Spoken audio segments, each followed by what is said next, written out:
The power of manifestation. Yes. We are all there looking who we are, behaving the way we behave, acting the way we act. Manifesting ourselves is part of a process of identifying our passion and understanding who we are. Indeed. Did you know that even being authentic, you need to go through this process of manifestation? And even some people did not know that actually you have to go through training for you to understand that power of manifestation. Today with me is Diana Kateeba, one of the greatest brands in Uganda. I know most of you have seen her on LinkedIn, on Facebook, on TikTok, everywhere. She's a young lady at the tender age of, she will tell us her age. So please, let's dive into it, and you're Gen most Z. welcome. You're most welcome, Diana. Thank And you. Diana has been my friend for so many years. I'll Yes. mention it, 25 years, when she was a very little young lady. Yeah. And she's a big girl now. Yeah. She's here to let us know about the power of manifestation.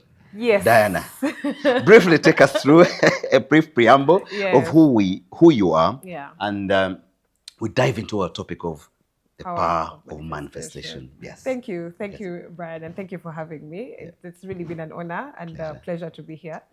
Really, I am a woman of many facets, as you'd say. I remember in S5 we did a book in literature called A Man of All Seasons. So Yeah. I think I'm a woman of many seasons. Yeah. So about me, professionally, I'm a tech. You call us a women. We have a thing called Women in Tech. Yeah. So I'm a professional woman in tech. I work with one of the biggest financial institutions in Africa, which is actually number one, which is Standard Bank Group. In Uganda, you know it as Stanbic Bank. I'm a business analyst there. And in other aspects of my life, I also support in the academic space, in the academia. I part-time lecture at an institute called ESAMI, which is Eastern and Southern African Management Institute.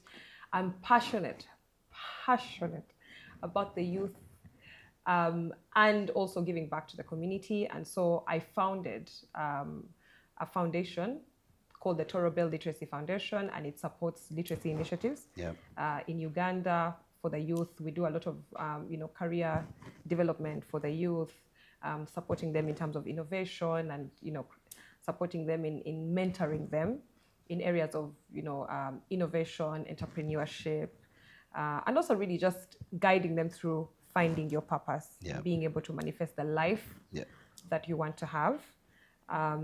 Yes, I'm also a Rotarian. Wow. Yes. Fellow Rotarian, Yes, indeed. I'm a fellow Rotarian. Yeah, great. I serve in the Rotary space. I'm a past president of my club. And I currently serve at the Rotary District now, District 9213, as the Rotary Blood Bank Coordinator. So please, guys, come and donate blood at the Rotary Blood Bank and save a life. Wow. What's your club? My club is Rotary Club of Bugolobi Morning Tide. Wow. Morning Tide, and I'm a member of the Rotary Club of Kampala Sunshine. Glad meeting. Pleasure meeting. Imagine I didn't even know she's a Rotarian, and I am a Rotarian as well, guys. Yes. So, wow. The power of manifestation. Yeah. How do you land into this? Because you have a lot, your profile is big. Yeah. You've been there, and what pulls you into this line of manifestation? Yes. And why is it important in the life Yeah. of a young woman like you? Yes. So it's very interesting, my story and how I came to this part, and it's two-sided. I'm an ardent follower of Oprah Winfrey, and if you've followed Oprah, she's very big on manifestation, manifest your life, manifest this, manifest that.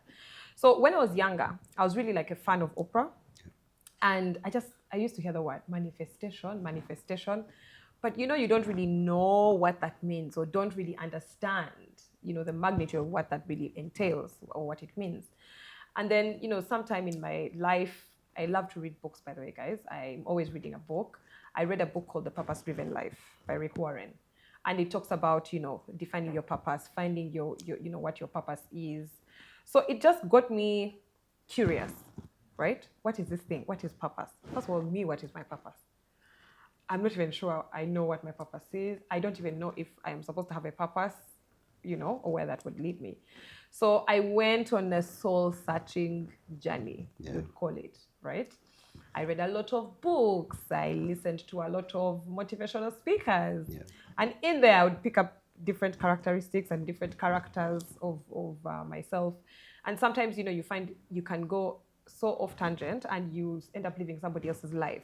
That's not really your life. Yeah. And how you know that you're not really living your authentic self is that you're not happy. You're doing the things, they look right on paper, but ultimately when you wake up in the morning, you're not happy with yourself. You're not proud of yourself. You're not excited about, like what you're doing. So, I went through all these, series and journeys of trying to find myself and, talking to different people, finding mentors, reading books, putting myself in different spaces that I've, picked up interest in and trying to find, is this really my purpose or what is my purpose? But something interesting happened to me. Yeah. Last year, I went through a course called Finding Your Authentic Self. Yeah. And it's interesting that when you hear it, you're like, why would anybody go to learn about finding your authentic self? But through that course, you actually learn that when you're a child, you're born into this world, there's who you are. Yeah. That's your authentic self as a baby. Yeah. But as you're growing, society starts to define for you how you should behave. It even begins. You're a girl. Yeah. Don't sit like that. Mm-hmm. Don't dress like that. Girls, have to be in the kitchen and they have to cook. You're the older sister in the house. You have to look after your young siblings. Yeah. You're the girl in the house. You should cook for your siblings. You should take care of them. So society starts to tell you who you should be, right? Then, of course, depending on the family you're born in, there is always like the expectations. If you come from a prominent family, it's like you belong to this family, you belong to this clan, you can't behave like this, you have to be like this. And that goes on pretty much for the rest of our lives if you never take the time to stop and say, but wait, who am I? Do I really want these things, right? Yeah. And how do I know that I really want these things?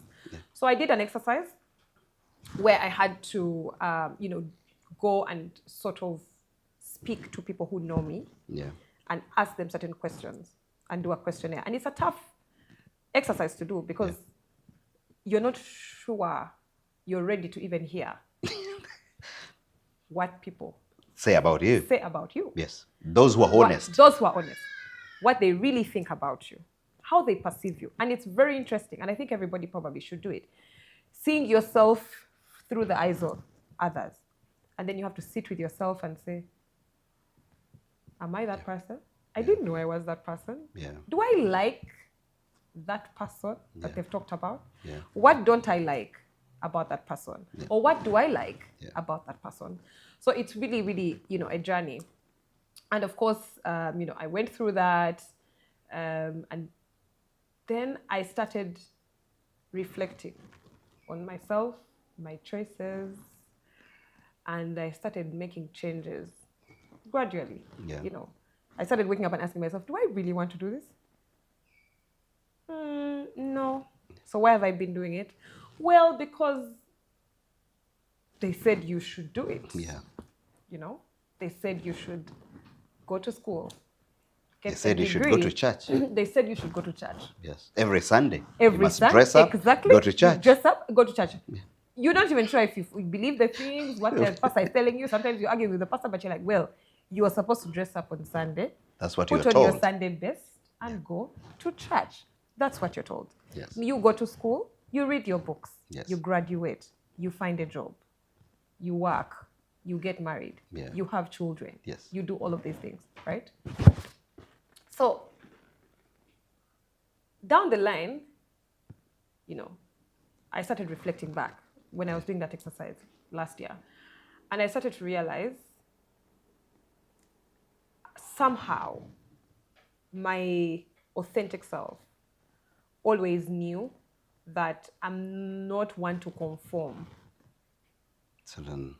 to certain standards or Yeah. really to anything, to be fair. So growing up, I was labeled a rebellious, a rebel, rebellious child. Yeah. I was the girl that was climbing trees. I was really not your typical girl. Yeah. You know, I wasn't playing with dolls. When my friends were playing with dolls, I was kicking football. I was climbing trees and trying to get the mangoes, you know, in the from the tree. The number of times my mom beat me for climbing trees. Yeah. And she just be like, why are you like this? You know? Why a girl child, you're climbing up all the way to the top of the tree? Like, why can't you just be like your normal, you know, like the regular people or the regular girl child and sit, do a play tea party with teacups and a doll, you know, the regular life. But that just wasn't me. And of course but society will, you know, will always try to box me and tell me, no, you should be like this and you have to behave like this and you're a girl and all of these things. So when I did the exercise last year, I was happy to find that, yes, society has shaped the woman I've become today. And I'm not complaining because, I, you know, as far as societal standards go, I have been successful, right? I went to school, I graduated. I stayed in school, I graduated. I got the first degree. I went back and got the second degree, a master's degree. I went back and got a third degree, a second master's degree. You know, I'm probably on my way to getting a PhD. But now the difference is that when I'm doing the PhD, I'm doing it because I want it, not because society has said, this is the measure of success. Yeah. And this is the thing that, you know, you should be so that we say you are successful. Yeah. Right? So you look at it, you know, from different angles. And I think for me, it's really just to know that it's a journey. It's not something that you get up today and you've thought of, you've figured out. You're like, this is my purpose, and this is my authentic self, and this is what I'm going to do, and this is how I'm going to do it. No. But I think it's be patient with yourself in that journey, because you will learn a lot. You will unlearn a lot. You'll pick up new habits. You will let go, you know, of old habits. And, you know, you keep walking that journey, so to speak.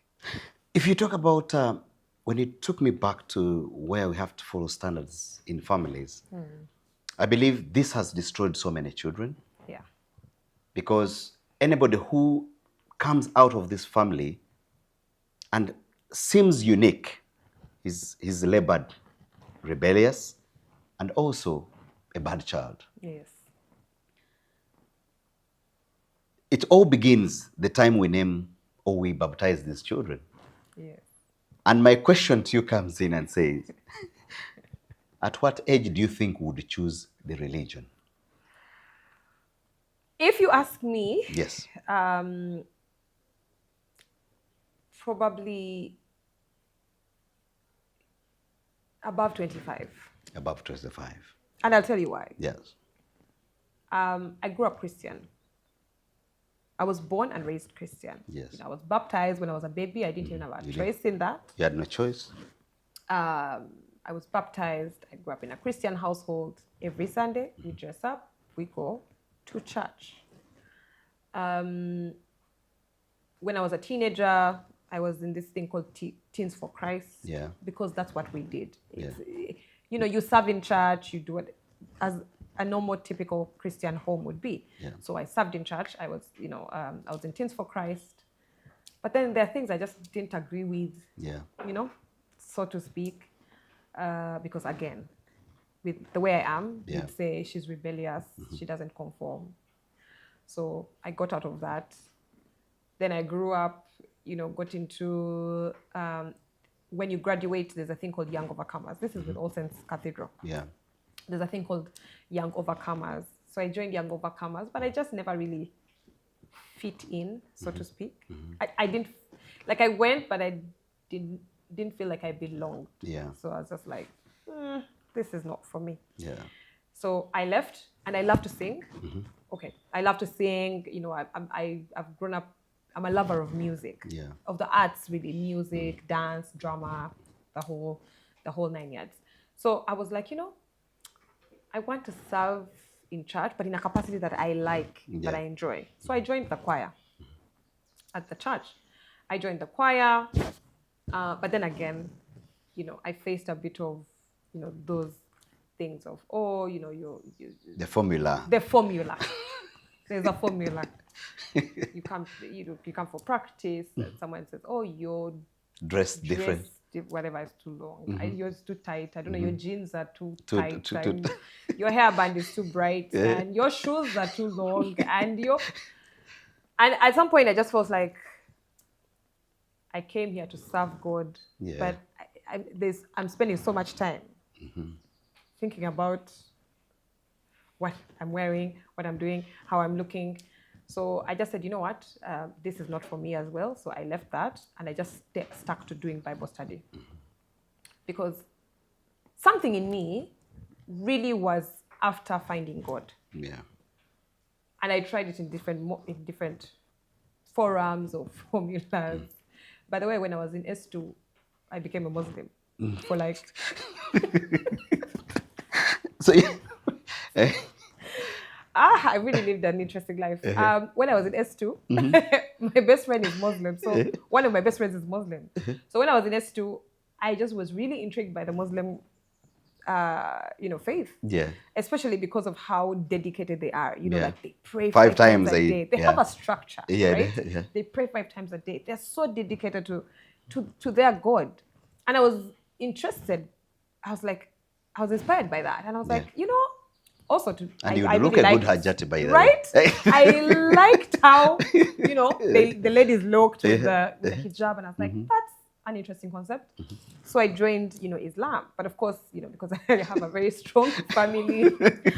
Now imagine how your mom, they would not have it at all. So, I dropped out of that and went back to my Christian faith. Yeah.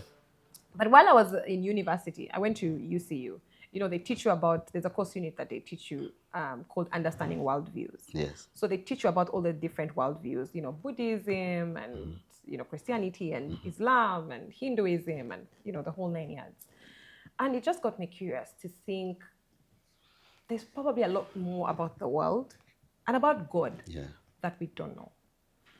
And from my own experience, I won't, of course, get into all the details, but I think I've gone and come to learn that God cannot be boxed. And I think what religion tries to do is put God in a box. Yes.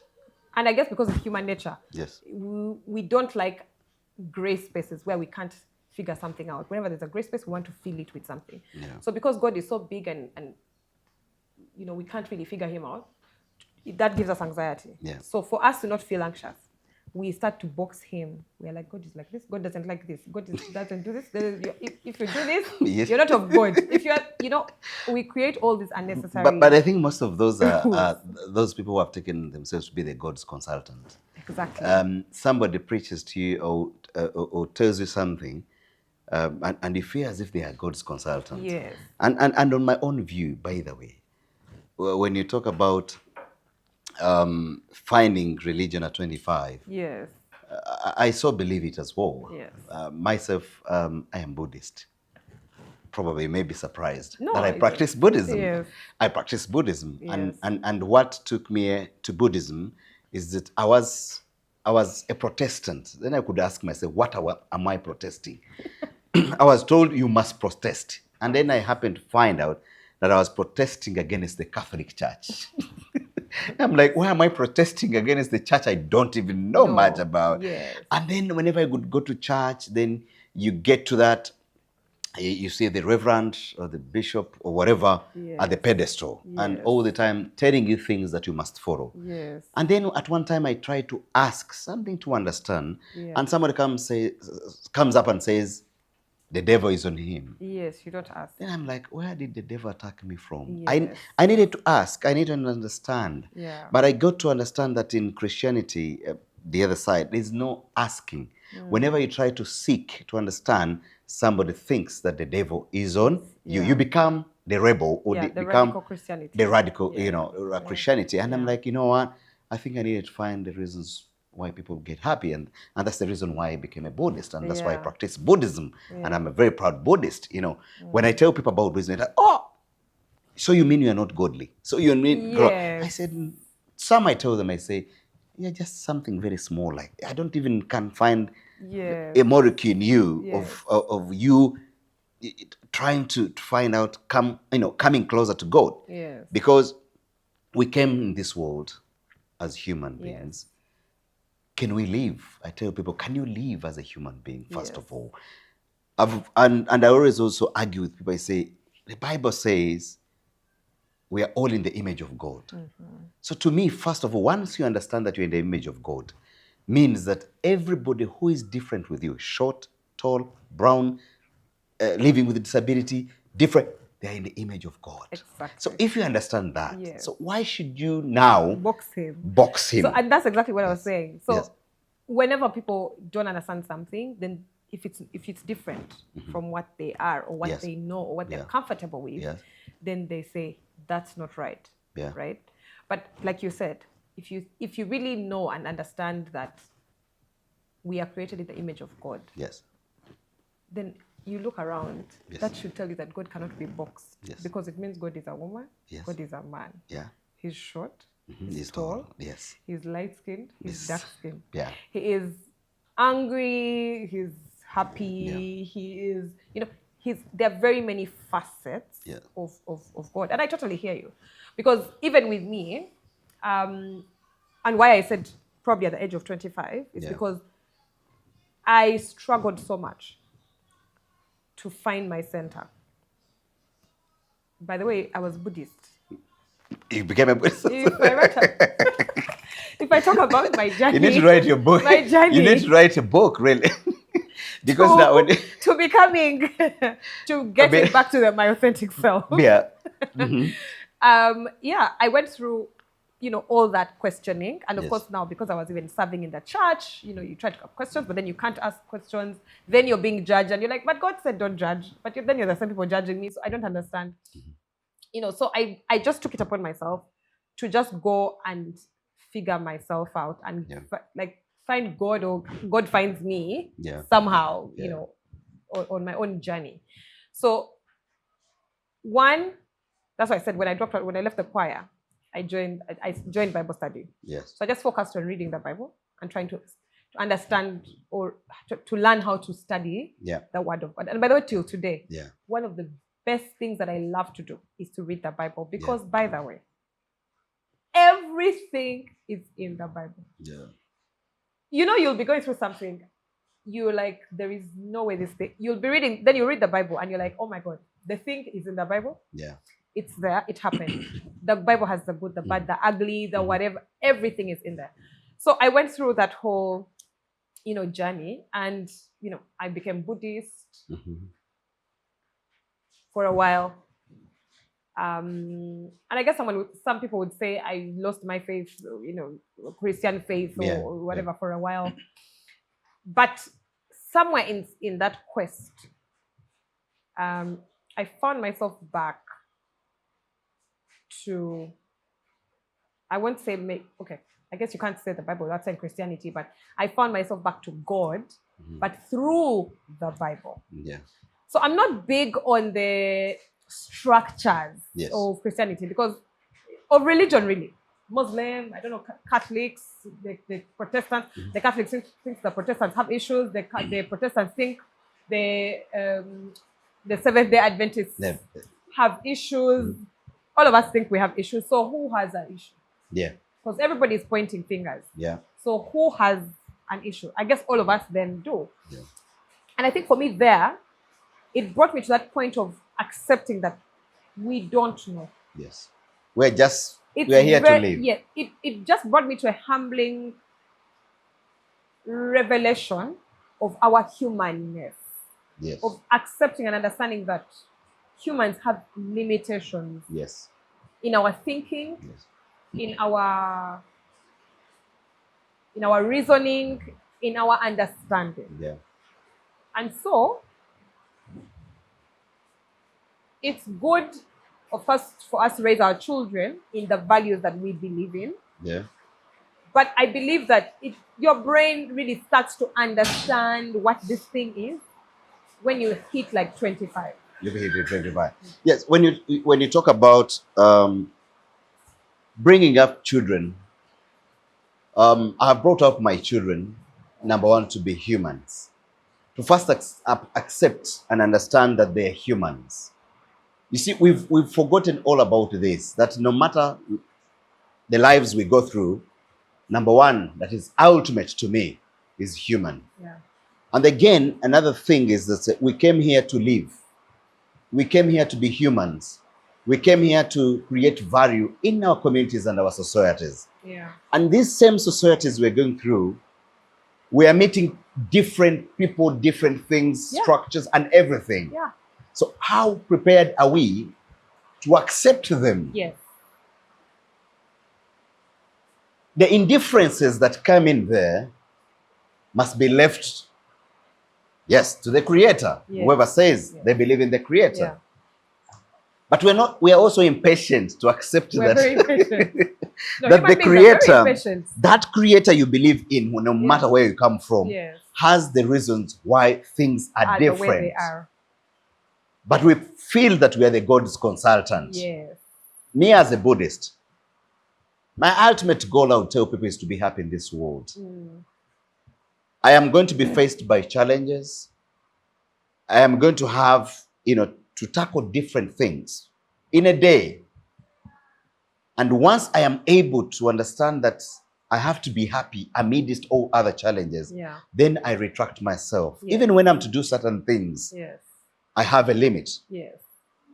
I've had always arguments with my friends, the same Christians, and then you tell them, but you're the same Christian whom I find in a shrine. Mm. And he says, what happens? And then someone says, they told me this is a shortcut. Then I said, yes, the more you empower, the more you believe that somebody outside yourself has the power to transform you, then that's why you consult different people outside yourself. Yes. If you're in shit, you know what took you into the shit. Yes. Then you must find medication out of the shit. Yes. As Buddhism, we talk about turning poison into medicine. Yes. This poison is what you have gone into. Yeah. The same medicine must Yeah. come from there. Yes. And this is what it comes about, talking about being authentic. Yeah. Some people do not know who they are. No, they don't. You went through that process. They're on social media. You went through that process of trying to find out who we are. Yes. It's very difficult. It's very But I think it is the simplest as well. But because if somebody tells you who you are, you will retaliate because they have said something negative about you. Yeah. And yes, they must say. Yes. Even being a perfectionist is a big problem. Did you know, Diana? Yes. And I know you're a perfectionist. I am. It's amazing, guys. I met Diana many, many years ago when she was little, very little, at some few years. And Diana was there. And she's the same. And if she could ask me as well, I would put on the table who she is, what I knew about you then. Yeah. And if you have used this to become a better woman, I believe this is great strides. Yeah. So you told me that you went through training. How did you find the training? Is it easy for somebody to join? The training found me. I'm blessed that I work for an organization that is big on capacity development and building capacity of the staff. Yeah. So I work with Stanbic, I already said. So there's a Stanbic program for training managers and junior managers. So last year I was nominated to be part of that training. It's called the Junior Managers Program. And so part of that training, in that training, we had to learn also how to be authentic. Yes. Because you can't come and lead human beings and you don't even know who you are yourself. Yes. Because in that training, you get to learn, what are your triggers? Yes. How do you deal with your triggers? Yes. First of all, why are they your triggers? Yes. Right? And when we hear the word triggers, our mind automatically runs to the negative. Yes. But did you know that triggers can also be positive? Absolutely. So, true. For example, if you're a person who likes compliments, you're triggered. Yes. But you're triggered positively. Positive. Yes. You warm up to me.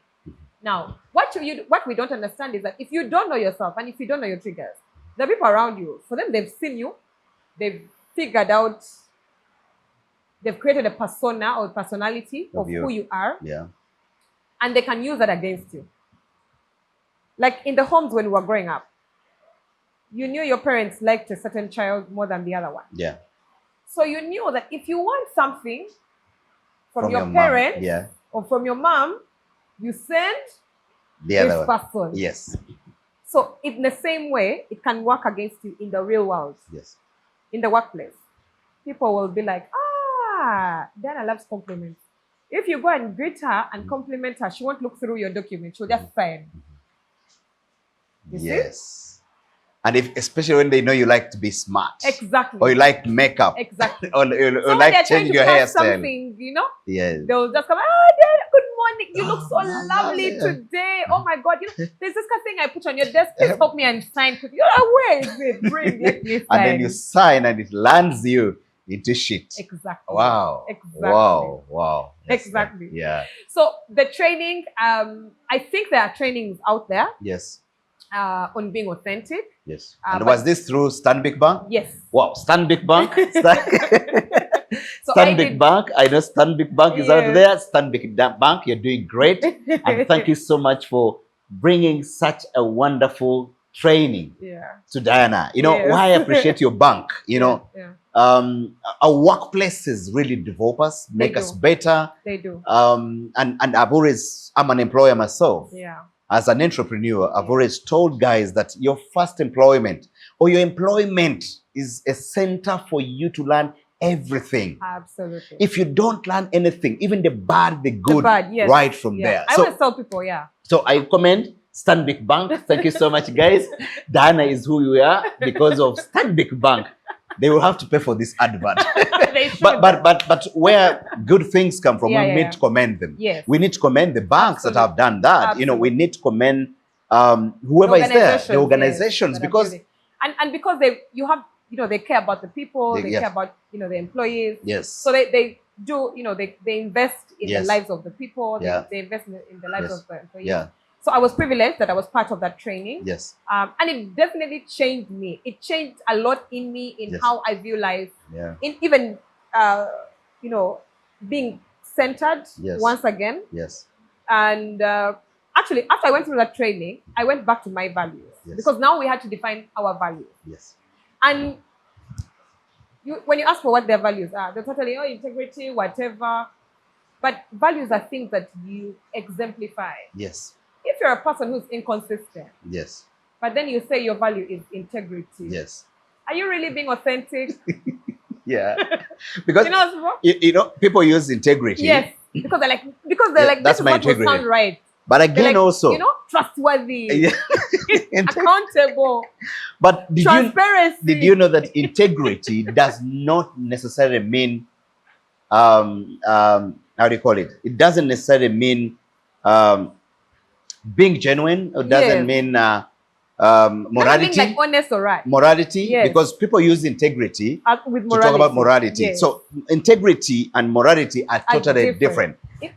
To me, integrity is that you set your standards, you set your standards, and you live up to it. And you live up to exactly. them. You set standards that work best for you. Absolutely. And that is integrity. And that, by the way, is part of the core of being authentic. Yes. Is wonderful. Being true to yourself. Yes. Right? If you know, like before I did this whole thing, I used to be that person who just, you call me, I was a recovering people pleaser. Yes. Right? So I tried to live life by the books, do this because, this is expected of me. Yes. Show up at this family function of people I don't even really like, but because I am supposed to be there, go to this place because you're supposed to go there. Yeah. Do this because you're supposed to do it. Yeah. So when I did that, I started questioning. Mm-hmm. Why am I going to this thing? Yeah. Why am I in this space? Yes. Is this space valuable to me? Does it add value to me? Yeah. Do I like being in this space? Yeah. Am I here being performative? Or do I genuinely want to be here. So it helped me, start to question my decisions. Yes. And shockingly, that's what led me back to the Bible. Yes. Because when I started stripping away what society told me God is, or what society told me what a Christian should be. Yes. Because before I was like, okay, Christianity says it should be like this, but now me, I'm not happy because Yeah. I'm not that person, Yes. and I can't be that person. And then it just feels exhausting because you're always chasing a standard that you never reach. Yes. Right? But when I got into now saying to myself, Diana, who are you? Yes. Do you like God? Yes, I like God. Yes. Do you believe in this? No, I don't believe in it. Yes. So I charted my own path Yes. with God. So I said, okay, I'm going to go back to reading the Bible. I hadn't read the Bible in like 3 years before last year. So last year, when I went through that process, I actually took it upon myself to go and buy a new Bible to signify a new beginning, one that I have chosen. Not one that was chosen for me or was told to me or defined for me. I'm like, no, now me, I'm choosing God in this path. Yeah. Got myself a new Bible, started reading it. And did you know, Yeah. there's a lot I've discovered from reading the Bible that demystifies a lot of the things I grew up knowing Yes. about God, or believing about God. Like, I discovered from reading the Bible for myself that, by the way, you can negotiate with God. Yes. But when you're on the normal life, when you go to church and whatever, you will never hear that. You will never Yes. hear that you can actually negotiate with God. Yes. Like, God, do not sit, do not do this, do not do that, do not do that. If you do that, you're going to hell. That is it. Final. Yes. There is no discussion. And yet nobody has ever even gone to hell and knows where hell is. We don't even know. But when I read the Bible, Yes. I realized that actually Abraham was even the first negotiator. Yes. When God was coming, like there's all these levels of negotiation in the Bible. Abraham negotiated with God. Jacob negotiated with God. When God was coming for Sodom and Gomorrah, there was a negotiation there. And Yeah. it went down to, okay, what if there is 10 people? Will you spare it? Yes. God is like, okay, if there are 10 people, I will spare it. Okay, but just in case they're not 10, but they're 5, Yes. will you spare it? That's a negotiation. Yes. It's a negotiation. So it changed even my perception of God. I stopped seeing God as this big, mean dictator, Yeah. being, to, someone who's actually understanding, Yes. who can reason, who loves, who has grace, Yes. who gives room for things might change. Yes. And, because when you're growing up, it's like, oh, your destiny is set in stone and there's nothing you can do. I don't know how to change it and all of those things. Yeah. And I'm like, okay, so then why should I bother praying? Because if my destiny is meant to be this, I don't need to prepare it. It will Yes. come, it will come, Yeah. right? But then when I started reading the Bible, I started seeing a lot of examples of how God altered things Yes. that were his original plan. Yes. And he came and someone has a discussion with somebody, Hezekiah. God came and told him, you're going to die. Mhm. Bye. And he turned around and he was not happy with, and he said, God, surely I have served you, I have done this, at least spare me and give me some more years. And God said, okay, fine, I'll give you 15 more years. Mhm. That's a negotiation. Yeah. An example of God shifting his position, right? Mhm. But you will not hear about that in our daily, Yeah. church, structure. So I think it's very important to go back to yourself, Yeah. so that whatever path you end up on, that you have chosen. Yes. And when it backfires, You don't regret. you don't regret. Because at that moment, like, that's me. what was. I am the one who Yes. brought myself here. And that when you talk about not regret, is Yes. what we call it resentment. Yes. So we always resent ourselves for the decisions that we took. Yes. But many people that I've talked to that have sought guidance from me, I tell them, never resent yourself of any decision you have ever taken in life. Yes. Because that decision was valid at that moment. Yes. That decision was taken by you. So you're worthy respect of the decisions that you take. Yeah. In this case, we lower ourselves from suffering. Yes. Because every time you accuse yourself of the wife you married, the woman, the man you married, the boyfriend you had, Yes. the child you gave birth to, Yeah. and you end up presenting until you go to your grave. Yes. But when we choose to be authentic of ourselves and understand that we're worthy and understand that the decisions we take, they are the right decisions at that moment. Yes. Should they not be, because you found out later, it was actually a learn from decision. it. It's a decision that you took. Yeah. Even that very decision you're taking at that moment can also turn against you. But that's a cycle of life. Yes. It's a cycle of being born, a cycle of living the times, Yeah. the old age. Absolutely. There's time for you to fall sick, Yeah. and then time for you to die. Yes. Yeah. So all these issues we get, I always tell people, these are issues that happen between life and Death. death. And that's the truth. And Yeah. there's a quote that T.D. Jakes once said. Yeah. That if you don't know who you are, Yeah. then you don't know who you're not. Yes, definitely. And that is a very dangerous place to be, Yes. because when someone says, come and we go to Mbarara, Yes. you just go. Another person says, we go to Gulu, You just go. you just go. There's a deal here There's in a my deal, workplace. we go. There's some good money here. You've not even stopped us. Do I need that money? Yeah. Do I want to do that thing? Or am I just living in someone else's plan, someone else's dream? And it takes me back to when I was younger. One of the biggest lessons I've learned from my mom is, and I learned it, well, not in the best way, but you know, when you're young, when you're kids, your friends invite you to places, you do this, you want to go, you want to keep going for the thing. And my mom would just always be like, no. Like, mommy, this, my friend has said we go and do this. She'd be like, no. You're like, why? She's like, why are you doing what your friend wants? Why isn't your friend doing what you want? Mommy, I want to go here because my friend said I want to go with my friend to this place. I said, why are you going where your friend is going? Yeah. For you, why don't you have a sense of direction? Why can't your friend follow you to where you're going? Yeah. And I remember I was like maybe 4 or 5, and she said to me, let me tell you something. In life, you should always avoid following people. Yeah. True. Because you don't know their destination. True. And you don't know if that destination is for you.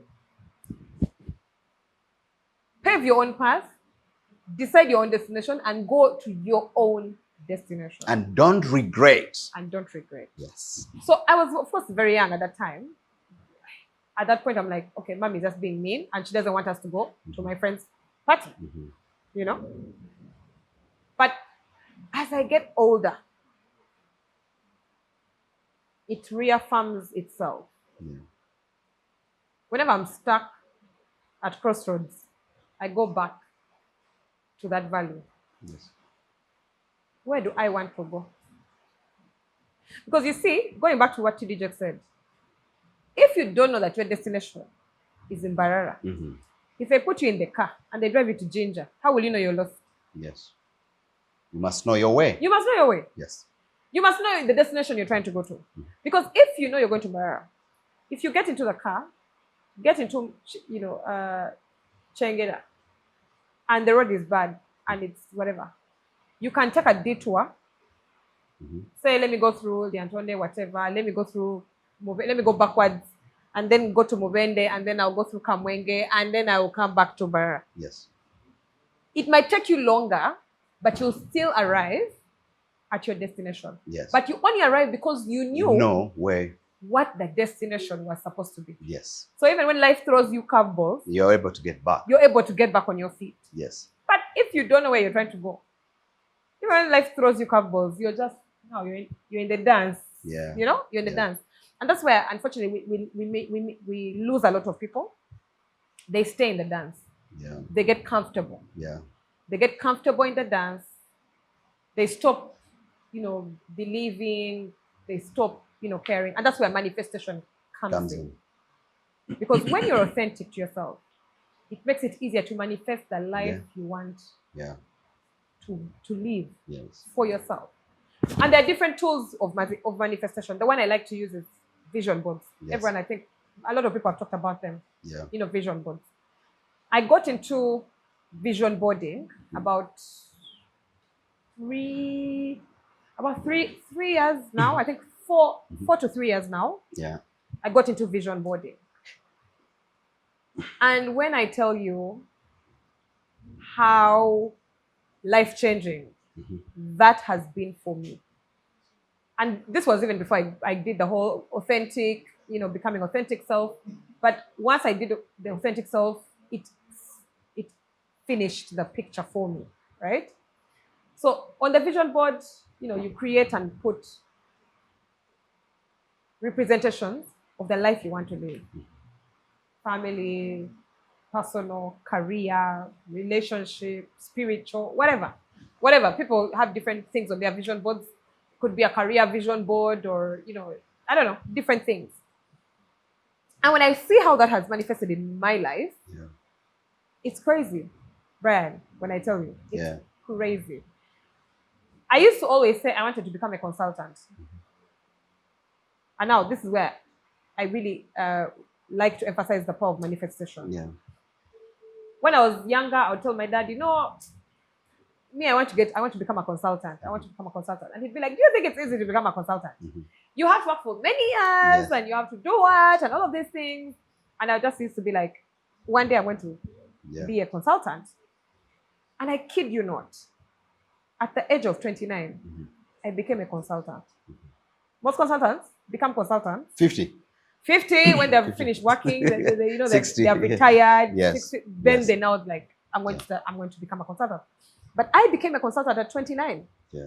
Right? A manifestation that came to life. Was it a straightforward path? No. Actually, fate threw me into consultancy. I was working in an organization where I was not seeing eye to eye with my immediate supervisor.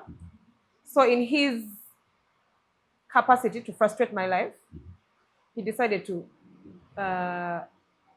transfer me into the consulting side of that organization. Because he was like, he figured, there's nothing for her to do there. Because obviously it's a consulting arm. I'm in tech. I've come from information systems. What am I going to do in consulting? I don't have the years of experience. You may be bored that and are get required out. to become an actual consultant. And then get out of the organization. So when I'm there, I'm not really looked at as a consultant. I was just there looked as support, supporting systems. But because it was a consulting arm, they didn't really have that many systems to support. But my nature is to solve problems. I have a mind that constantly seeks to solve problems and challenges. Whenever I'm faced with something, my mind will just start like, how do we fix this? How do we fix this? And even just in my daily life, if I walk there and I see something wrong, my brain was just start, figuring out this thing is wrong. How do we fix it? We need to get it right, you know? So I sat there and I started realizing the systems here. There are some inconsistencies. There is whatever. So long story short, I took it upon myself to do research on how to improve those systems.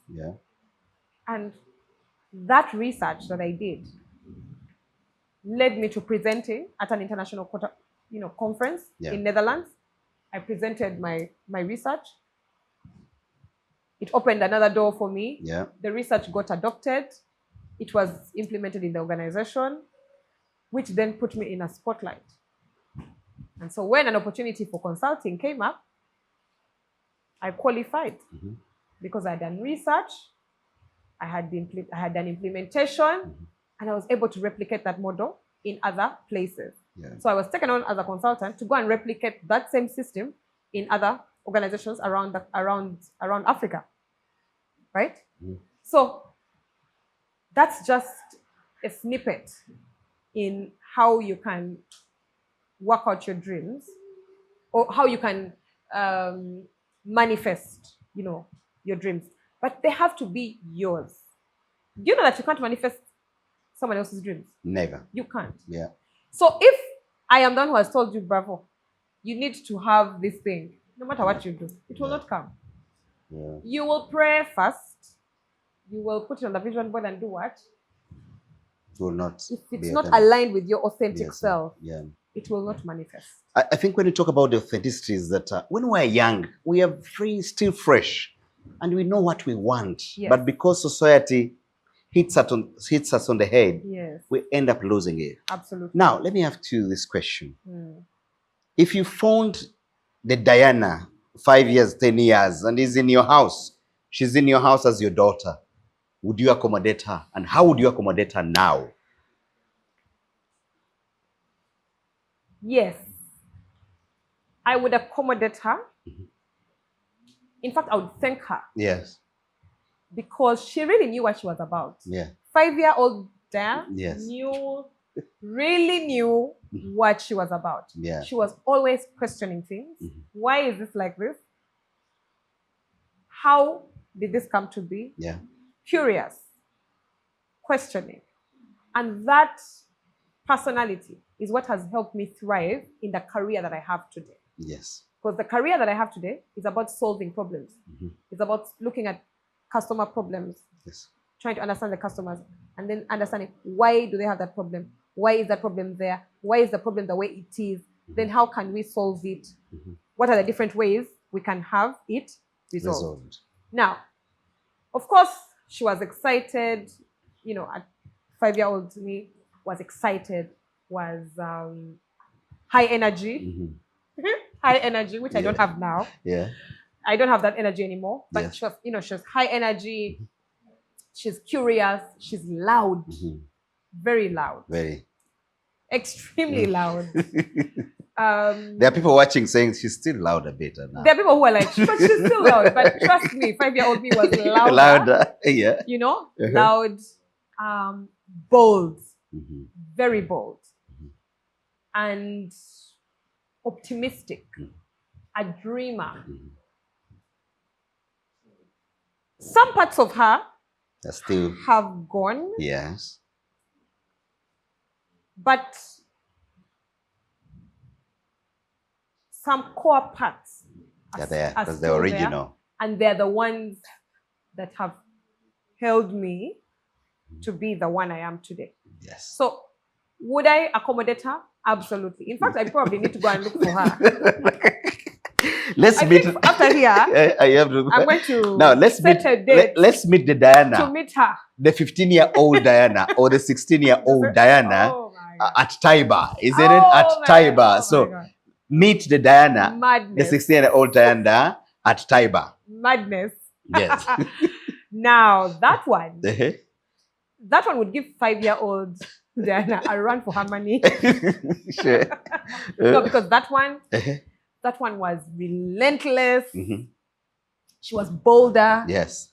She was more confident. She was unstoppable. Yes. 15-year-old me was unstoppable. Yeah. Nobody could touch me.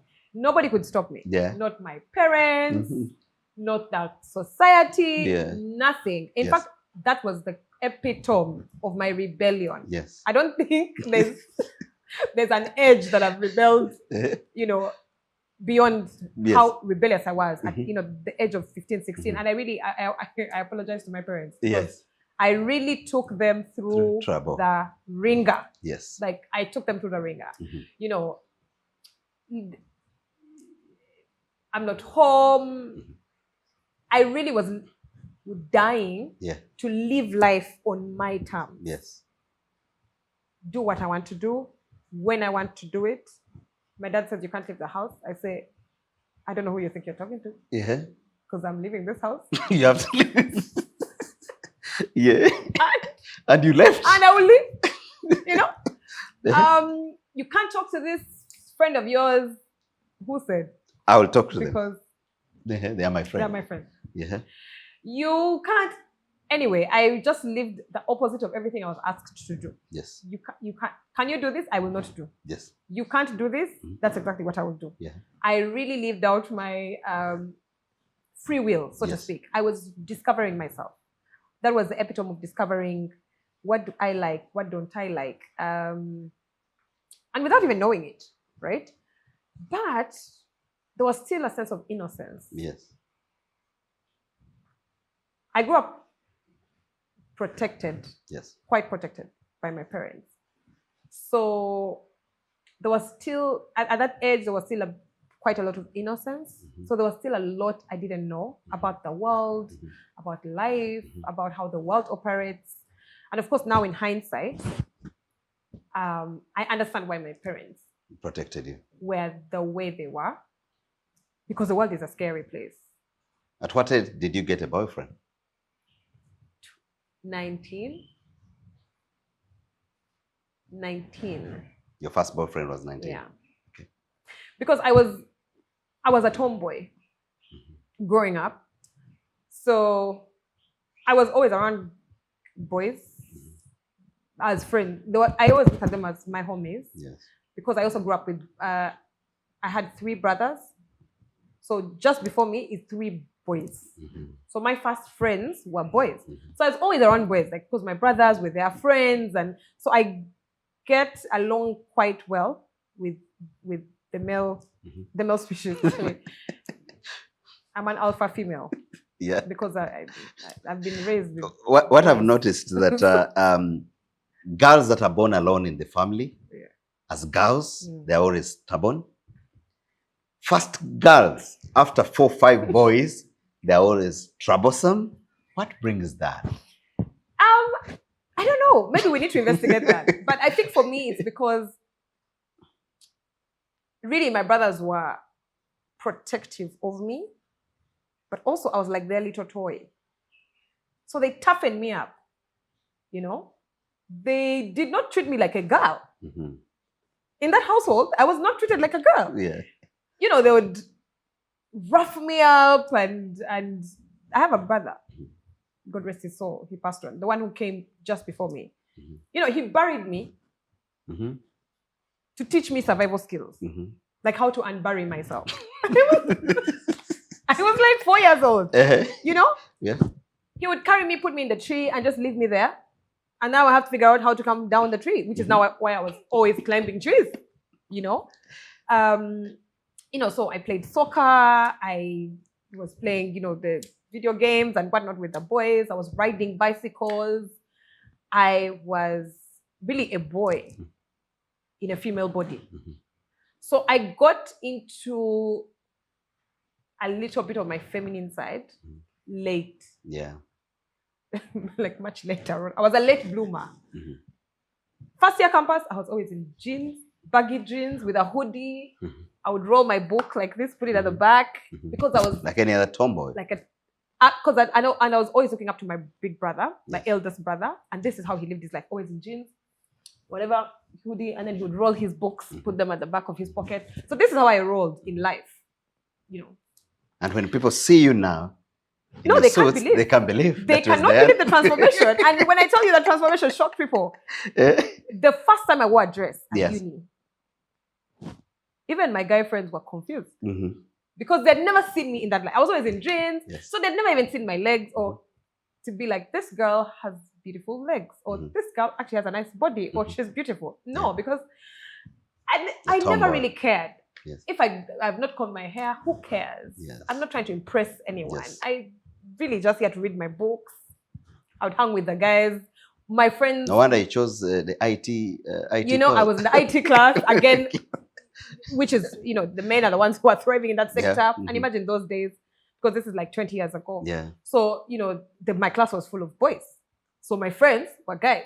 I was actually the only guy in our crew. We had a clique, and I was the only girl in the crew. And this is like 8 boys. So we'd go to class, after class, you know. The only thing that I did that was feminine was cook. So that's, I think, the thing that reminded them that, by the way, she's a woman. You know? We'd go to my place, I cook for them lunch, and then we sit there, we're playing video games, I don't know where what, and then, like, always around guys. Now, one random time, my friend travels back from Canada, no, from Scotland, and she's bought me a dress As a gift. and heels. Oh, she wanted to make you a woman. She was always like, yeah, you have a very nice body, yeah. but like you need to learn to dress, yeah. And she did my makeup, and I was just feeling so weird. Yeah. I looked at her, I was like, this is not me, Put me in a dress, heels, and then we went out. That was the life-changing moment. You never went back. Everybody was like, you are a beautiful Miss Madame. Mm-hmm. Suddenly now I had all this random attention Yeah. from men, from the other gender. Like, oh my, even my friends, like who had been my gangos, now started looking at me like, you're a fine girl. Yeah.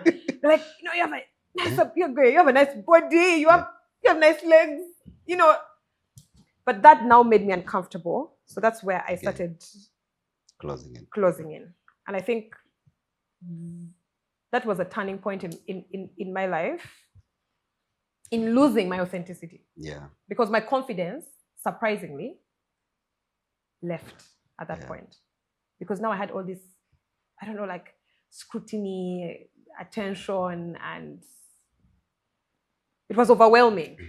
And I didn't really know what to do with it.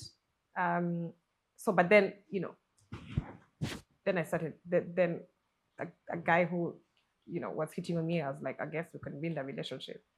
I can't even tell that I know what I was doing in that relationship. Because for sure I don't. Yeah.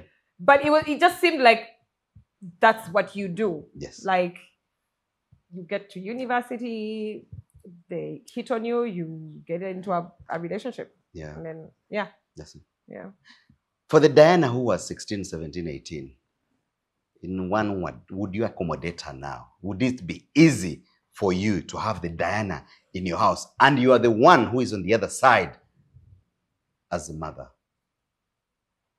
How tolerant would you be, I think, for the Diana 16? Now, with what I've been through, I think I would be more understanding. Of her? Would I be irritated by her? Yes. I would definitely be irritated. In fact, I would be triggered. I would be triggered by her. But I would also be graceful towards her. I would extend her grace because I would understand that, she's trying to figure herself out. And you find solutions for her. Yes. And I think that's where parents miss the mark. Yeah. I mean, is that parents always want you to live life according to their standard, according to their... Yeah. And whenever you are a person who they don't understand, I guess it's a trigger for them. Yeah. But now they also don't know what to do with you. Yeah. So then it becomes now they want to be a dictator. They want to dictate for you. Because they've been your there. Life. No, because they've been there.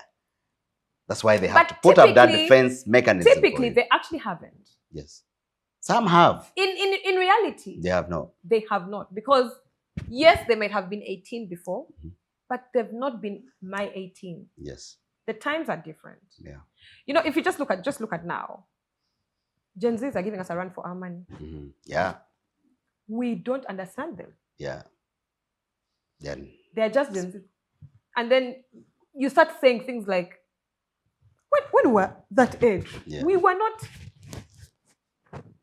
were that age before, but we were not that kind of age. Yes. We were not that age in the social media, digital era. I don't know what, 2 seconds, Twitter, I don't know what is it called, Tinder, swipe left. They know you in the bedroom, you're Tinder. Exactly. We were not 18 in that era. Yeah. They are 18 in that era. Yeah. So even with our parents, yes, they might have been my age before, but they were not my age in my era. Yes. So they didn't live my experiences. They didn't live my exact experiences. They didn't deal with my exact social pressures.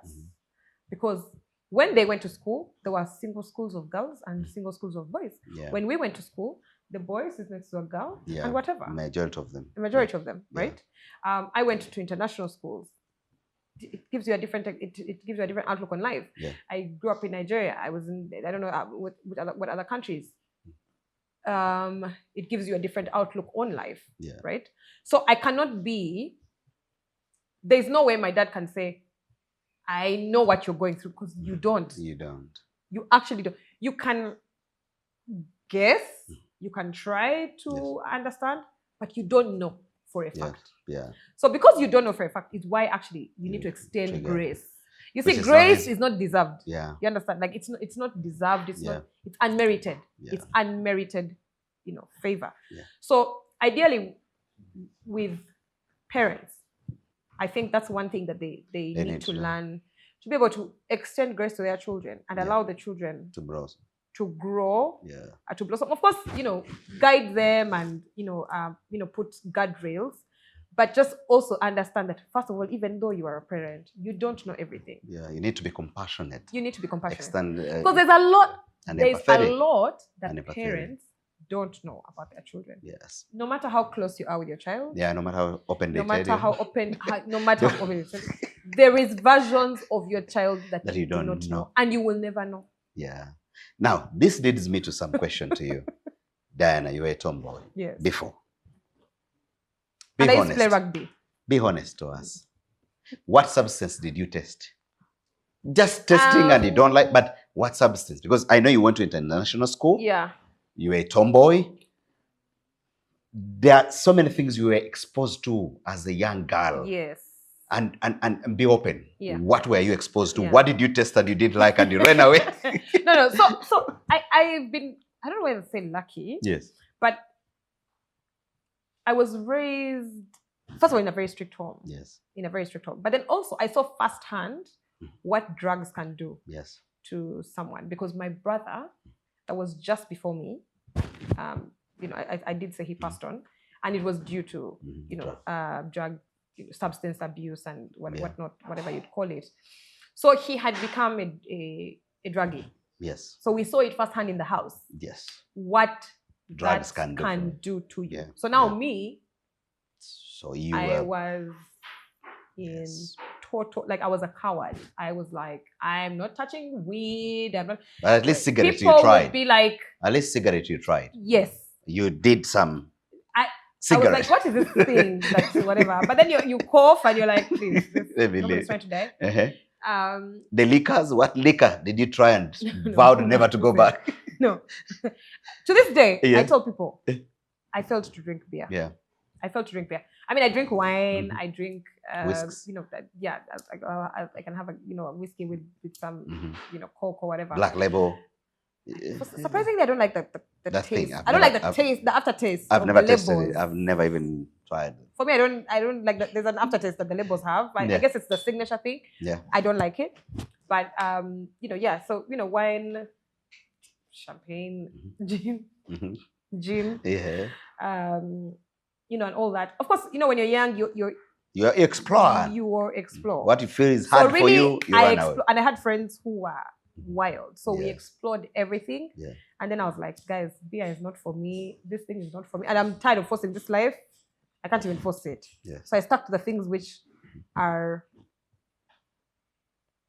like. Yes. I actually enjoy. I like wine. I drink wine. Are you loud? I drink when you champagne. take wine? Do you become louder? No. I'm a happy. When you take your wine. I'm a happy, When you take your wine. Really happy. But then also, because I have a bold personality, I feel like my personality doesn't change much. Yeah. Because I'm already loud. And then I'm already... I call them high frequency. I'm already hyper, Yeah. So nothing much changes there, really. Yeah. As in, I will be telling people, guys, I think I'm tipsy. I need to. They'll be like, no, but you seemed fine. The next day I'll be telling them, guys, yesterday, I don't even remember. And they'll be like, but you seemed fine. You seemed fine. So I think, as far as my poison goes, it's really in the alcohol quotient. Yeah. I've been blessed to never have, touched Coke or whatever, the other stuff. Even weed, I've never. Yeah. Because, like I said, after seeing what all of that went through to your brother with my brother, I just was like, no, that's not, because my parents really struggled with that, with my brother's addiction. It was a lot. So for a parent who had a child, who has a child of Diana's age, 16 there, what are the high risks of this child getting into drugs? do you think? The risks are high. Yes. Yeah. For sure, the risks are high. And I think for this one, I always go back to my parents because it actually has nothing to do with. The reason I didn't do drugs is not because they were not there. Yeah. It's not because people around me were not doing that. Yeah. No. It's because of my values. Yes. And the values had been instilled in me by my parents. Yeah, that's true. So we don't give up, even when our children are don't. as And crazy as they are. What I like, another thing I learned from my dad always said, look, we can only guide you and tell you, but you see, we cannot be there with you. Yes. This information we give you, it's for you to use and make decisions. Yes. In life. Yes. But my dad taught me something when I was like 7 in an interesting way. Choices and consequences. He said, let me tell you, in this life, you can do whatever you want. Just be ready to live with the consequences. Because every choice you make has consequences. He said, you see this life we're living? By that time, we were living in Nigeria. Mm-hmm. My dad was working for the UN. And he was like, you see this life you're living, that you're comfortable in. Mm-hmm. You know, you're a diplomat, and it's because of choices I made. Yes. It's a consequence of choices that I've made. If I had made different choices, I would be living a different life. You would be living a different life. I'm not even sure you would have been here. Yes. First of all. Yes. So you're here because I made a choice to marry your mother. And then we are here living this life because of choices that I made. I made a choice to stay in school, to read my books, to graduate, to get a job, to do this, to do this, to do this. Yes. So you actually determine what your life becomes. Yeah. You determine that by your choices. Wow. That's amazing. I learned a lot from you. Yeah. Imagine now, Diana, you're speaking to the diplomats. I know your dad was a diplomat, whatever. Imagine you're speaking to the parents, okay, of children who are in international schools. And then these parents are diplomats. I know they travel out, in and out of the country, from Nigeria to Ghana to Singapore to USA to Canada.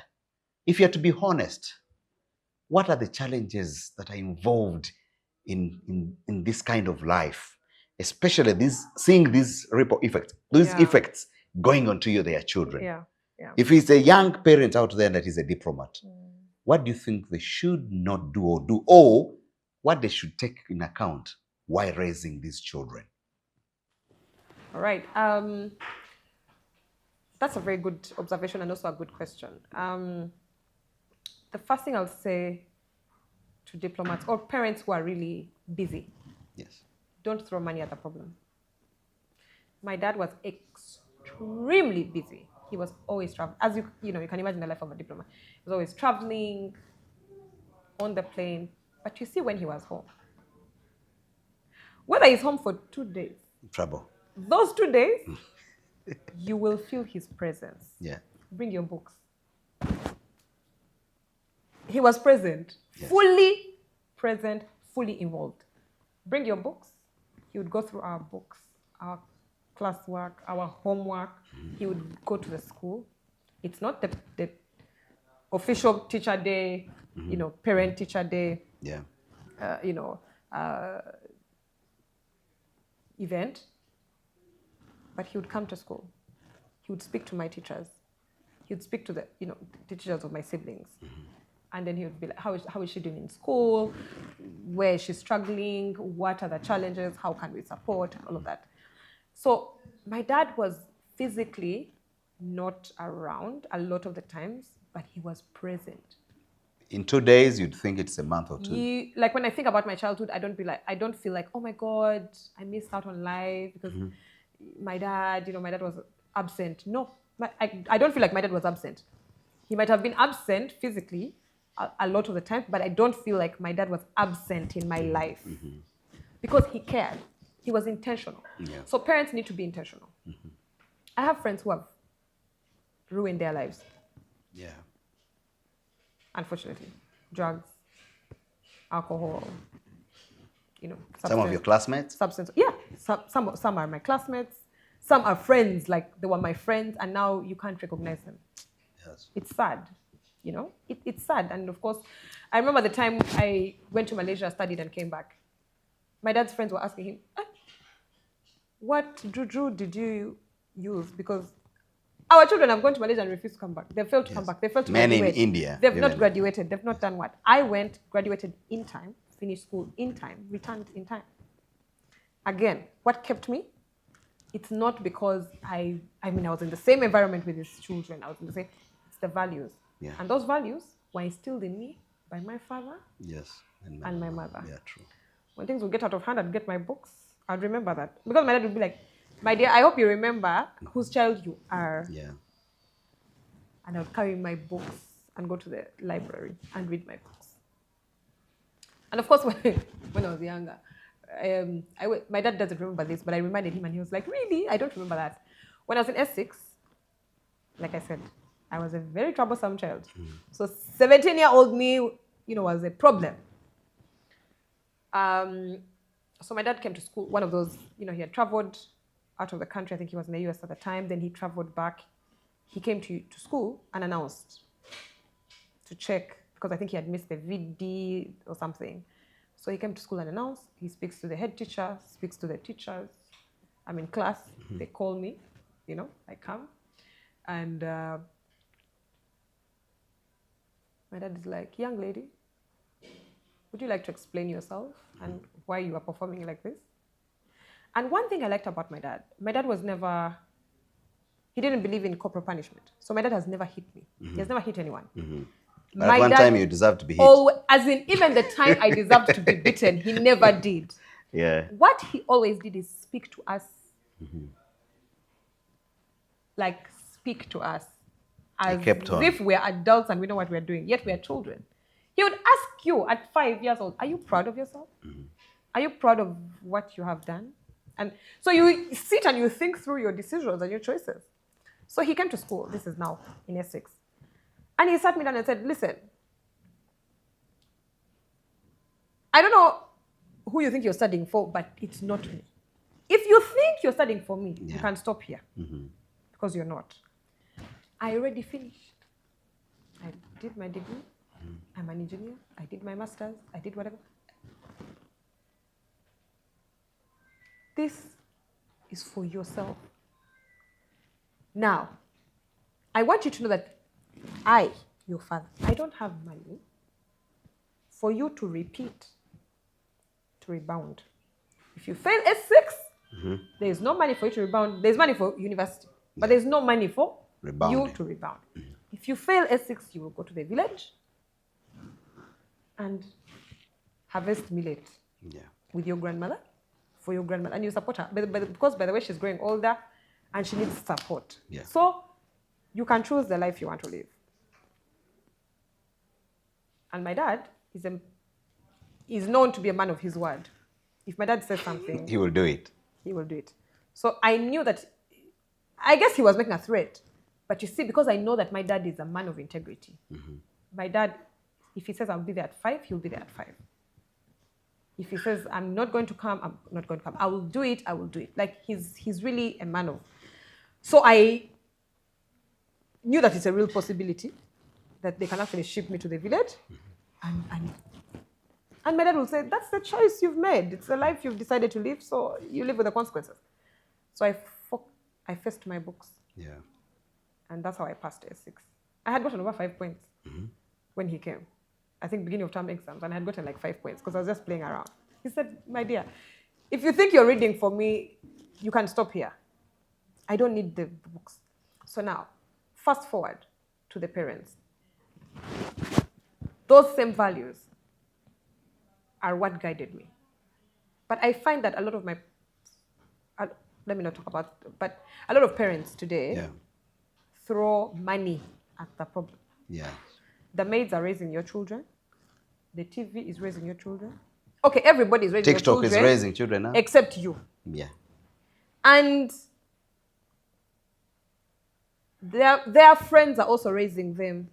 And you don't know the culture in the friend's home. You don't know the values in the friend's home. So if you don't take the time to instill values in your children, don't be shocked when they don't exemplify the values that you think they should have. because you didn't take the time to. So, yes, I know we are very busy people. We don't have time. But you can be intentional. Yeah. That one day you're home, be home. But now we're in a generation where even as the parents, we're at home, but we're on TikTok, we're scrolling, we're what, we're on the phone. We don't have time for the children, Yeah, even true. when we're at home. Yeah. Leave the TikTok at the door. You as the parent, when you get home, get into the house, sit with your children, talk to them, listen to them, understand them, and guide them. Yeah. So that when they get lost, They will they never can blame you. remember back, Yes. they can replay the voice of daddy. Yeah. They can replay the voice of mommy. Yeah. And that will keep them. I'm Yeah. telling you, I'm always cracking a joke and saying, guys, I could have been a stripper. The only reason I'm not Yeah, because is of because my this man. dad's voice Yeah, kept is him in my head. It keeps him, yeah. He said, for as long as you bear the name Kateeba, You must align. it's not you that's going to bring shame to my name. Because he said, if you want to do your bad manners, please just remove the name Kateeba from yourself and give yourself another name, and you can do Everything. whatever you want, because it will only reflect on you. But if you're carrying my name, what you do also reflects on me. Yeah. So, and he was intentional about, it was not a one-time thing. I mean, he told me to see my life and my choices when I was like 6. Yeah. And now you've sinned. Yes. And am I perfect? No. I make Yeah. mistakes, but after I've made mistakes, I remember my father's voice So and my mother's voice, and I bring myself back. So appreciation goes to our parents, and we appreciate you, Mom and Dad, for doing great work. Mom of Diana Kateeba and the Kateebas from Fort Potro. Yes. They are right in Fort Potro. We appreciate you for taking care of Diana, much as it was not easy. But look, she's one of the most amazing lady here. Now, Diana, I will put you back a little bit. At our workplaces, I want our listeners to hear from you. We have these compliments. How dangerous are compliments? Because compliments, everybody likes compliments. The women like compliments. The men like compliments. Even others have said, my husband cannot compliment me, but my workmates, my boyfriend at work, or the man at work compliments me all the time. If I go to my salon, my new haircut, if it is a man, and then my hairstyle, if it is a woman, or my new dress, someone always appreciates me. So I want you to look in the camera and tell somebody how dangerous even compliments are. Some they think As triggers. they are triggers. Yes. How dangerous are compliments in the workplaces? Yes. I think it really goes back to knowing your triggers. But beyond knowing your triggers is to say, triggers should not take you from doing your work.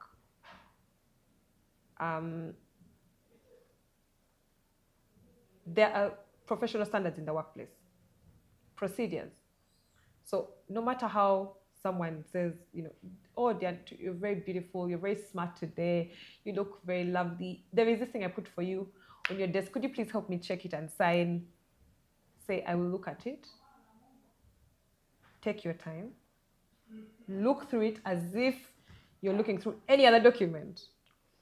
Because we've seen these things happen. They know, the other person is the one who you like, so they'll pass through her, give her the thing, you sign it. Tomorrow there's a fraud. Yes. They're looking for you. Yeah. Who signed off? The manager. The manager doesn't even remember when they put the signature. Yeah, the supervisor. The supervisor. Yeah. But it was on a day when maybe you came in, you were Knee shoes. tired, or you're having a stressful time, and then pressure, because in the workplace there's a lot of pressure. Deadlines, deliverables, KPIs, all of these things. And then this is also where your subordinates or people who want to sabotage you, when they know you and they know your triggers, and they know your times. Also try to not be so predictable in the workplace, because this is where people find the loopholes. And when they know you like compliments, they'll compliment you. They can even compliment you for a whole week, marinating you for the time. They know they are bringing something that they need you to sign and gloss over. Then before you know it, you've signed over the thing. It's 300 million. Yeah, a You're billion like, plus. guys, it's about the budget. You're like, when? How? No, I wasn't thinking straight when I was, past this budget, but Yes. you did. And your signature is on there. And in the workplace, it's not what you say, it's what you can prove. Yes. So when they pull out the document and your signature is there, that is the only thing that proves. Yes. You can say all the, I don't know when, I was tired. No, the document is clear. 25th November 2025, you signed. Yeah. So Wow. I think it's very key to not allow your emotions to cloud your judgment in the workplace. And I know it's human. It's human. We are humans. If someone I don't like brings me something, I'll over scrutinize it because I'm already biased. Yes. And I'm trying to find something wrong so that I can pin them or send them back to redo it. Yes. And someone who I like, when they bring it, I will gloss over it with, more love. Yeah. In my career of product, we have what we call confirmatory bias. So when we're designing products for people, we try to remove our own personal feelings Yes. from the thing we're trying to design. Because we're not designing Design it for for you. ourselves. Yeah. We're not building the product for ourselves. We're building it for Someone else. Yeah. So if someone says their favorite color is green, and for you like, green is such a dull color, why don't you use orange? I think it should be orange. You're not the one going to choose the product. Then someone will come and say, okay, maybe let's do yellow. You'll be like, yeah, yellow. It's confirmatory bias because you felt like orange was a better color than green. So yellow to you now feels like, it's a better compromise. So now you dismiss the person of green. Yeah. It happens. It's psychological. But when you're aware of it, then you can add a second layer. You can say, I'll look at it later. And even when you look at it the first time, keep it and look at it at another time. There's sometimes I'll do something, I feel like I've completed it, and it's ready to send or to sign off and send. But I leave it for another day. I say, I'll look at this thing first thing tomorrow morning when I have a fresh brain. So that I have some fresh eyes to look at it and then make that judgment, and then I'm able to. Wow. Yeah. Thank you so much, guys. I think you've learned one or two things, especially talking about the workplaces. Yeah. And all this information, when do you happen to understand it? Was it through the degrees that you have? I believe that all this you have, probably you've understood it in 1 year. It can happen. No. Through what you went through. It's not possible. Yes. It's really my whole life, Yes. I would say. Yes. It's the experiences that I have been through. It's the experiences that I've seen happen to people around me. So, for example, I didn't do drugs. Not because I was told not to do drugs. I didn't do drugs. No matter how much I would be around people who pull out a blunt and do their drugs, because I learned from my brother's experience. I saw what happened to my brother. I saw his journey. Yes. And how his life ended in a tragedy because of that. So I made the choice to say, I'm not going to do this. Yes. I didn't get pregnant in high school. Not because my parents told me not to get pregnant. Okay, they told me, don't get pregnant. Don't, be with boys. But it's not the reason I did get pregnant. It's because I saw what happened to the girls that did. I saw how they dropped out of school. I saw how they didn't finish school with us. I saw how their life took a whole Twist. different trajectory, And I just was like, that's not the life I want to live. Back to what my dad said, choices, the consequence. So when you look at the consequence, then it kind of helps you make the decision. Yeah. Do I make perfect choices? No. You're human. Because I'm human. Sometimes, because I'm big-headed. Yes. Sometimes I'll be like, I'm tired. Yeah. I'm going to do this. Who cares? We only live once. Yes. And I'll do it. But the difference is that when the things backfire, You own them. I don't argue with anyone. Yes, I you own sit with them. myself. I Yeah. said, Diane, you are the one who carried yourself and went on a date with that man. Mm-hmm. That is why you're in this position here. Mm-hmm. You have the key to it. So you can now change the Position. trajectory, right?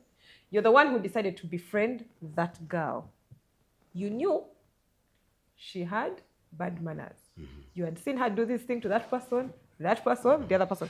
You thought for you, because she's your friend, she will not do it to you. Mm-hmm. Now she has done it to you, so you understand that that's who she is. Yes. Now that you know, don't carry yourself back to being her friend. Or if you're going to be her friend, be her friend with, some reservation. Mm-hmm. Like in life, it's because life is not straight, it's not linear, Yes. and it's not black and white. Yes. There's a lot of Meander. gray. Actually, 80% of our lives is gray. Yes. It's in the gray area Because we're human. because we're human. We can only understand what we can Exactly. access. So you have to extend people grace. You also have to extend yourself grace. But the key is to always have your North Star. So that when you deviate from it, it will still lead you back. Yeah. The Israelites were in the wilderness for 40 years. Yeah. But they knew they were going to the promised land. They continued. You get it? Yeah. They knew they had a destination. There was a North Star. They're like, we're going to the promised land. So even the 40 years, whatever. So they did tour might take you all over. Yeah. But having that North Star helps in bringing things back full circle. Yeah. Yeah. Wow. As we make our last remarks, Yeah. give us recommendations. A woman who is watching you out there, the young woman, the woman, no matter the age, give us your recommendations. It may be a book, or it may be a course to take. It may be a life-changing moment that can really trigger somebody to turn around their life. Yeah. I think for me, I would say, one, it's habits.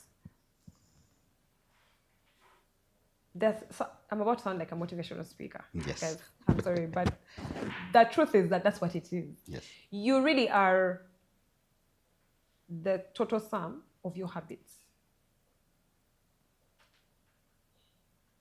And so if you don't like what you are, you actually can change that by changing your habits. Right? Yeah. 3 years ago, I started 5 years ago, I started getting a lot of weight.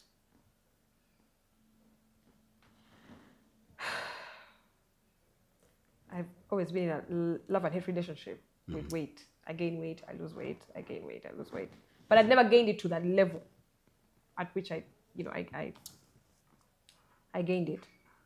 At least I would gain, I was always in 50s, 55, then I would gain weight to like 60, then I go back 50, whatever. Then at most I'd be like 63. But last year I hit 72. Yeah. And at the beginning of this year I told myself, you know why and how you got here. Yes. I know. All the junk, all the unstructured eating, the snacking, the no exercising, nothing. At the beginning of the year, I said, this cannot be our life. I went on a diet. Mm-hmm. I cut out certain things out of my diet. I started working out. Well, I'm not really a fan of working out, heavy working out, but I started swimming and all of that.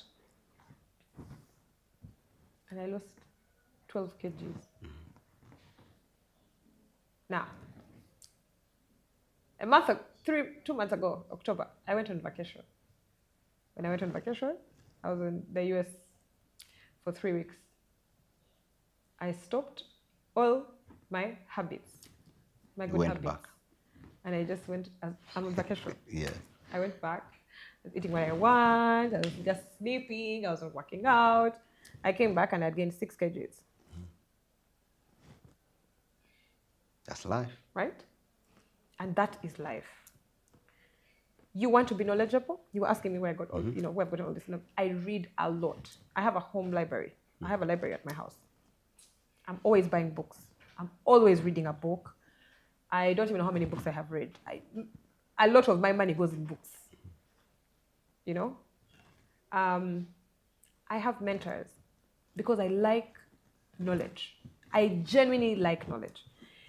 And I'm not afraid to say I don't know. When I encounter something and I'm like, what is this thing? I don't know what this thing is. I will start on the journey of finding out what it is. I ask questions. So there are friends I have dropped over the years because I've come to the understanding and realization that they are not really the best people to be around. And they're also not going to lead me to where I'm trying to go. They're not going to support my journey of trying to go, of where I'm trying to go. So not that I, like there's beef or whatever. If I meet them, I'll say hi, whatever, keep it moving. But I'm not actively trying to be in their lives. Yeah. And I also created boundaries so that it fizzled out. Yeah. Right? So we don't hang out, we don't call each other, we don't whatever. I don't spend time around them because it wasn't good for me. Toxic, whatever that it is, Sometimes you have to have tough conversations. So your habits. And your habits start from everything that you do. When do you wake up? When you wake up, what's your routine? Yeah. How do you spend your day? How do you spend your free time? There are times I go off social media. As in, I will go off social media and delete all my accounts. Go off for like 6 months. And I'm just focusing on myself. And I don't want any distractions. And in those 6 months, I'm not watching TV. The things I'm doing are I wake up, I meditate, then I'll pray, then I read a book, go to work, come back from work, read a book. Because now, it's either I'm reading a book or I'm watching Netflix. So when I don't pay for the Netflix, I have no choice but to read a book, right? When I delete the social media apps, I have no choice but to fill that void with something productive. So then I'll be writing a concept that's for my foundation. I will be coming up with, ideas and things that I'm trying to do, and I'll focus my attention on those things that I'm trying to, get out and deliver and have delivered, and in my personal life. So you have to think through your habits. Yeah. They're small things, but they mean a lot. They mean a lot. And it goes even beyond like the big things of trying to achieve this and try to wake up at 5, go for a jog, I don't know what, those things in the book. Me, I don't jog in the morning. But I swim. Yeah. I like swimming. Every time I'm on vacation, I want to swim in the ocean and what. So my choice of workout is swimming. So I do that on average 3 times a week in the mornings. Now, then I read books. Then I have specific types of friends. I have mentors. And I have friends from different spheres. I'm in Rotary. I serve in the community. So I have been careful and intentional about the life I want to live. And so I've made specific choices that have given me that life. So I think the parting words I would give is, 1, first of all, find out who you are. The real you, not the social media you, not the one on Instagram and TikTok. Yeah. But the real you. And sometimes you might have to sit and have conversations with yourself, have conversations with your friends, let them tell you who they think you are. And then also do an evaluation of yourself and be real and honest with yourself. And then whatever you don't like, just know that you have the power to change it. You really do. Whatever you don't like, you have the power to change it. Is the course only availed by Stanbic Bank or? No. I think there are courses on different places. There's a thing called, an online e-learning portal called Coursera. it has all kinds of courses, even LinkedIn, actually. LinkedIn Learning has a lot of courses for managers and leadership. I'm sure if you went on Coursera or LinkedIn Learning, you can find something on being authentic. But there are also books, right? There are books that have been written, for sure. Yeah.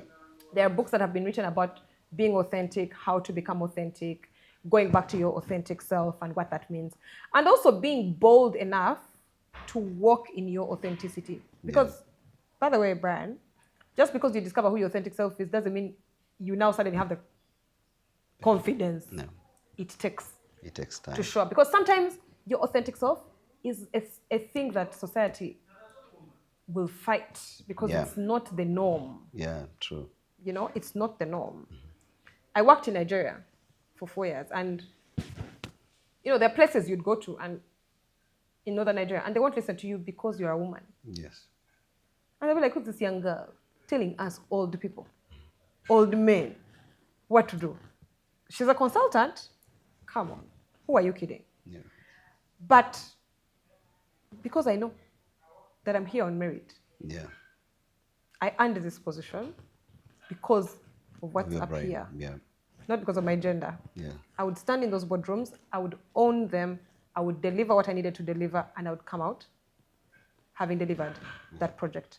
Because I was a project manager. So you have to also cultivate that muscle. And take courage also to bring it and be on. ready to face resistance. Yeah.